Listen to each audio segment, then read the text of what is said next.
एक बार था एक भेड़िया। भेड़िया रहता था एक खेत के पास और रोज उस खेत पे नजर रखने लगा। भेड़िया था आलसी और उसको शिकार करने की हिम्मत नहीं थी, तो खेत में रहने वाले भेड़ों को खाना चाहा। भेड़ों की बुद्धि थी थोड़ी कम, किसी के भी पीछे पीछे चले जाते।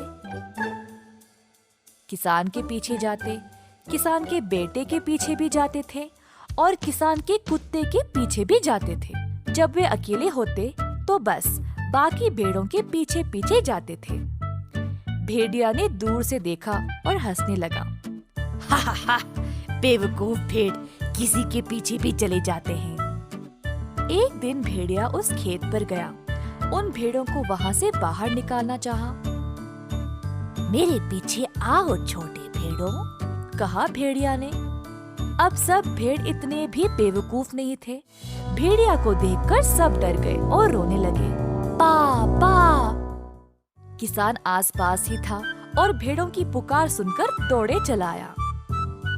भेड़िया ने किसान को आते हुए देखकर तुरंत वहाँ से भाग गया। अगले दिन भेड़िया ने एक योजना बनाई।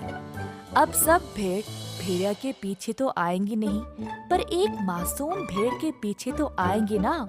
ऐसा सोचकर भेड़िया गया खेत पर। चोरी छुपे उसने एक भेड़ पे हमला किया और वहां से भाग गया। भेड़ का मांस खाके केवल उसकी चमड़ी बचा के रखा। भेड़िया ने उस चमड़ी को भेस बदलने के लिए इस्तेमाल किया। उसने चमड़ी पहना और अब वह भी भेड़ जैसा दिखाई दिया। अगले दिन भेड़िया खेत पर गया। प्रणाम मेरे भाइयों, क्या आप लोग मेरे दोस्त बनोगे? कहा भेड़िया ने।